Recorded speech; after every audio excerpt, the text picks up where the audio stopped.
नमस्कार दोस्तों, define stop loss में आपका बहुत बहुत स्वागत है। दोस्तों इस वीडियो में हम 3 स्टॉक का कंपैरिजन करने वाले हैं। 2 stocks are going to be Coforge, ठीक है ना, Coforge, persistent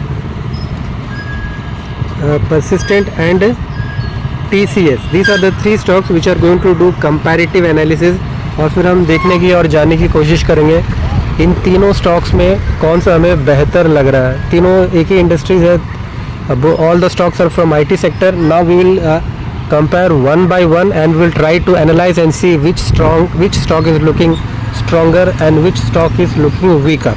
So now let's start with Coforge। तो हम कोफोर्ज से शुरुआत करते हैं दोस्तों। और आप देख रहे हो चार्ट से हमारा कोफोर्ज का डेली चार्ट लगा हुआ है और इस चार्ट में हम देखेंगे इसका जो the stock is making higher highs and higher lows का formation.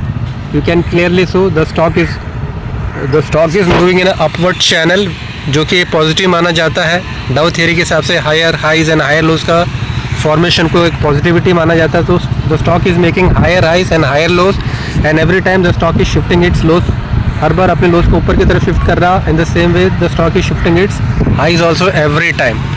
So the stock is looking positive as far as super trend is concern. तो आप देख पा रहे हो इसका जो स्टॉक का सुपर ट्रेंड है पॉजिटिव है, ठीक है ना।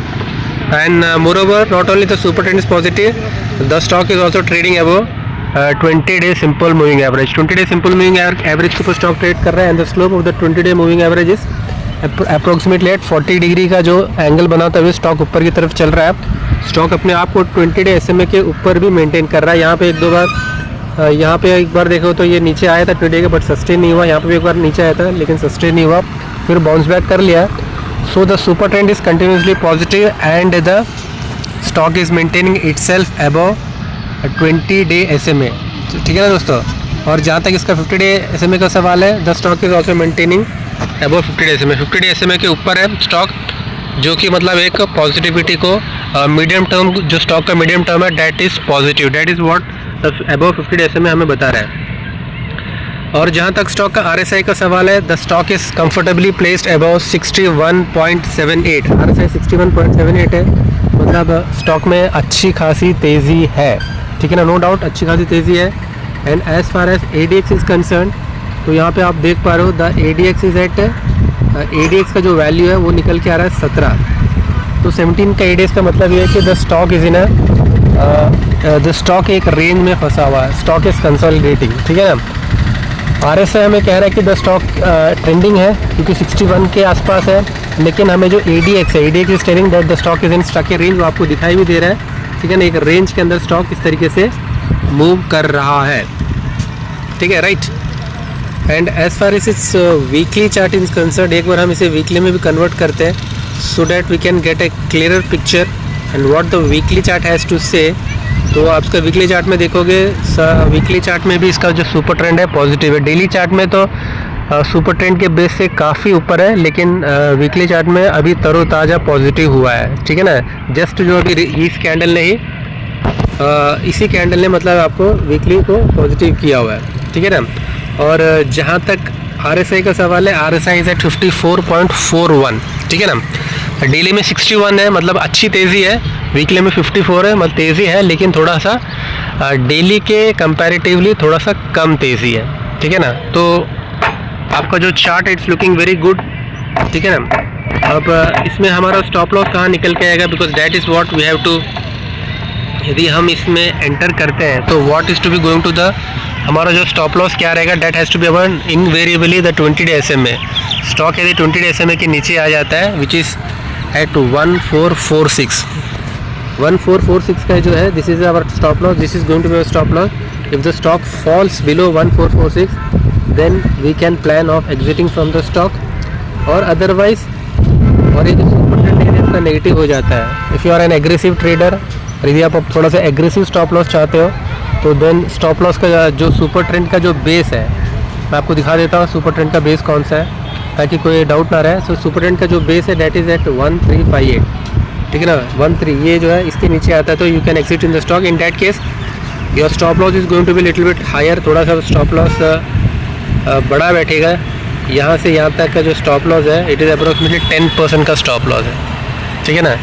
यदि आप अपना सुपर ट्रेंड के बेस को अपना स्टॉप लॉस मानोगे तो थोड़ा सा आपको बड़ा स्टॉप लॉस बनेगा, और वहीं पे यदि आप 20 डे SMA को अपना स्टॉप लॉस मानोगे तो then that is going to be, वो थोड़ा सा छोटा स्टॉप लॉस होगा, वो भी मेजर कर लेते हैं और जाने की कोशिश करते हैं यहाँ से यहाँ तक, तो जो कि निकल के आ रहा है 3.5% का स्टॉप लॉस है। तो 10% का जो स्टॉप लॉस थोड़ा सा बड़ा हो जाएगा। So you can keep 20 day SMA as your stop loss. If the stock falls below 20 day SMA then you can exit from the stock. Stock का पैटर्न अच्छा ही बना हुआ है। The stock is making higher highs and higher lows, continuous upward channel में जा रहा है। RSI 61 है, ठीक है ना। तो there is no issue with the stock. Now will come to the second stock and now will try to see, and the second stock which we are going to discuss is nothing other than Persistent। हम persistent हम type करेंगे। we had the Persistent Systems Limited। so हमारे सामने ये Persistence का chart आ चुका है। तो यहाँ पे आप देख पाओगे कि आपको जो क्लियरली, आपको जो विजुअली आप जो देख पा रहे हो, the stock is in stuck in a range, मतलब एक रेंज के अंदर ये स्टॉक है, ट्रेड कर रहा है। इसमें अपना अपर एंड और लोअर एंड दोनों डिफाइन कर चुका है। This is the lower and and this is the upper and. तो एक रेंज के अंदर स्टॉक ट्रेड कर रहा है, और हमें जो स्टॉक है अभी अपने रेंज के निचले स्तर के आसपास हमें ये स्टॉक मिल रहा है, ठीक है ना। सो इसका अभी आप सुपर ट्रेंड देखोगे तो सुपर ट्रेंड नेगेटिव है। 20 डे SMA देखोगे तो 20 डे SMA के नीचे कर रहा है, तो मतलब 20 डे SMA के नीचे ट्रेड कर रहा है। तो मतलब इसके जो भी, मतलब जब भी कोई स्टॉक एक रेंज के अंदर फंस जाता है, जब एक रेंज में ट्रेड करता है, तो उसके जितने भी इंडिकेटर्स होते हैं वो सारे नेगेटिव ही दिखाते हैं, पॉजिटिविटी उनमें रहता नहीं। तो वही चीज़ आपको यहाँ पे देख पा रहे हो, जो स्टॉक का जो सुपर ट्रेंड नेगेटिव है और स्टॉक का जो 20 डे SMA है, 20 डे SMA के नीचे ही ट्रेड कर रहा है। इतना ही नहीं, आप इसका जो RSI देखोगे तो डेट RSI विल ऑल्सो भी समवेयर एट 44 लेवल का RSI है, तो जो कि कमज़ोर RSI है, ठीक है ना। 50 के नीचे जो भी RSI आता है that we consider as a कमज़ोर RSI and that is what we are seeing in the stock. अब जहाँ तक स्टॉक का सवाल है, we enter in the stock at the current levels, what is going to be our stop loss. तो हमारा जो स्टॉप लॉस रहेगा हम इसे मेजर कर लेते हैं। तो we are entering somewhere here, so our stop loss is going to be here. So that is going to be यहाँ पे कहीं स्टॉप लॉस रहेगा, तो मतलब 6% का आपका स्टॉप लॉस रहेगा, और जो टारगेट रहेगा 12% का। तो इसमें जो आपका जो रिस्क रिवार्ड रेशियो 1:2 का आराम से बैठ रहा है, ठीक है ना। आपका जो स्टॉप लॉस रहेगा, this is going to be this और दिस, ये आपका स्टॉप लॉस रहेगा, and this is going to be a target. और जो RR रेशियो है, रिस्क रिवार्ड रेशियो है, 1:1 का बैठ रहा है, ठीक है ना। और यहाँ पे जो पिछले 4 कैंडल्स आप देखोगे, द स्टॉक पिछले 3 कैंडल्स पॉजिटिव थे, और लास्ट कैंडल थोड़ा रेड कैंडल बना है, स्टॉक ऊपर की तरफ मूव कर रहा है। सो the stock is looking positive, तो हम कह नहीं सकते, लेकिन ठीक ठाक ही है। हमें मतलब रेंज के लोअर एंड में मिल रहा है। यदि हमारा स्टॉप लॉस भी हिट होगा तो 3-4% का स्टॉप लॉस हिट होगा, और यदि हमें टारगेट अचीव होता है तो उसका डबल, जो कि मतलब 8% का जो हमें टारगेट अचीव हो सकता है। तो आप इसको मॉडरेट कह सकते हो।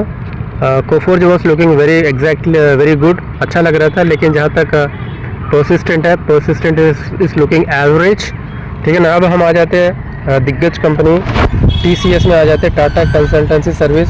और अब हम यहाँ पे देखने की कोशिश करते हैं how the stock is looking, किस तरह से हमें दिख रहा है।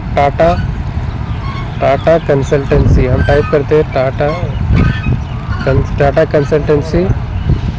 तो टाटा कंसल्टेंसी हम टाइप किया है, टाटा कंसल्टेंसी सर्विसेज, और ये आ चुका है, NSE का स्टॉक आ चुका है। तो यहाँ पे आप जो देख पा रहे हो, the stock is continuously falling, the stock is moving sloping downward channel के अंदर नीचे की तरफ कंटिन्यू गिर रहा है। ना कोई सपोर्ट ले रहा है, ना तो स्टॉक सपोर्ट ले रहा है, ना तो एक चैनल के अंदर ट्रेड कर रहा है। स्टॉक में आप एक फ्री फॉल देख पाते हो। तो हम कह सकते हैं, चार्ट को देखकर ही हम कह सकते हैं कि जो चार्ट का जो स्ट्रक्चर है काफ़ी ख़राब स्ट्रक्चर। ये सिर्फ TCS का नहीं, जितने भी दिग्गज कंपनी, TCS हो गया, इन्फोसिस हो गया, HCL हो गया, विप्रो हो गया, इन सारे स्टॉक्स का तकरीबन इसी प्रकार का जो चार्ट पैटर्न है, जो कि नीचे की तरफ गिर रहा है, स्लोपिंग डाउनवर्ड्स। और कहीं ना तो ये सपोर्ट ले रहे हैं, ना तो कहीं एक रेंज में कंसोलिडेट कर रहे हैं। तो इन तीनों कंपैरिजन में जो TCS का नंबर आखिरी आता है, तो द जो नंबर 1 है that is Coforge, number 2 is persistent and number 3 is TCS। मैंने रीज़न भी आपको बता दिया।